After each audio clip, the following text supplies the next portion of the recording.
Nakakahiya ang desisyon ng Senado na i-archive ang impeachment case laban kay Vice President Sara Duterte.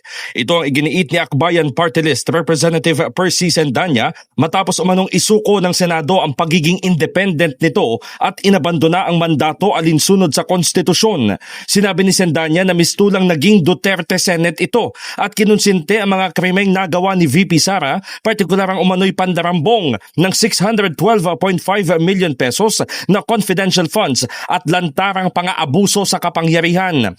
Idinagdag naman ni Akbayan Representative Shell Diokno na kahit ano pang itawag sa hakbang ng Senado, partikular ang pag-archive, pinatay pa rin ang articles of impeachment. Mas nakabuti sana ani Diokno kung naghintay muna ang Senado sa ruling ng Korte Suprema sa motion for reconsideration na inihain ng Kamara. Muling nanawagan ng kongresista sa Supreme Court na ikonsidera ang desisyon lalo't marapat umanong panagutin kahit na ang pinakamatataas na opisyal ng bansa. Samantala, para kay House Committee on Good Government and Public Accountability Chairman Joel Chua, hindi pa may tuturing na checkmate ang ginawa ng Senado bagamat tinanggihan na nito ang due process.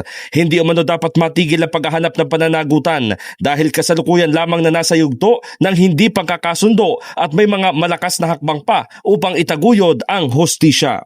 Their disgraceful decision is a betrayal of the Constitution and a betrayal of the will of the people. This may have delayed our hopes for accountability and justice, but it has not ended it. Sa dulo, hindi pa nakakatakas si Vice President Sara Duterte sa kanyang mga pananagutan.